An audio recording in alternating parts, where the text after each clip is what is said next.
আর কত বাংলাদেশের মানুষের প্রাণ, তাজা প্রাণ ঝরবে এই বর্ডারে। গতকালকে একটা নিউজে দেখলাম, সীমান্ত বেনাপোল বন্দর থেকে একটু ভিতরে দুই বাংলাদেশের মরদেহ উদ্ধার করেছে আমাদের বাংলাদেশের বিজেপি। আর কত রক্ত ঝরবে, আর কত বাংলাদেশের তাজা প্রাণ ঝরবে।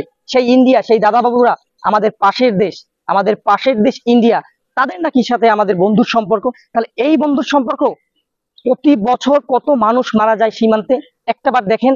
আর বাংলাদেশের বিজেপি কি তাদের দেশের মানুষ একটা মানুষকে গুলি করে দেখছেন, খবরে পাইছেন? খুবই কম। কিন্তু দাদা বাবুরা দেখেন প্রতিনিয়তই আমাদের উপরে অত্যাচার, নির্যাতন এবং নির্মম পরিহাসে।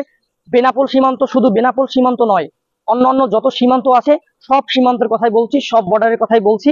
বাংলাদেশের মানুষের উপরে এতটা নির্মম ভাবে অত্যাচার এবং জঘন্য কাজ এই ইন্ডিয়ার দাদা বাবুরা করছে, যা বাংলাদেশ বলে আমি লজ্জিত। এখন আপনারাই বলেন, সেই ইন্ডিয়া আমাদের বন্ধু রাষ্ট্র নাকি শত্রু রাষ্ট্র? আপনাদের কাছে বিচার দিলাম, আপনারাই বিচার করবেন।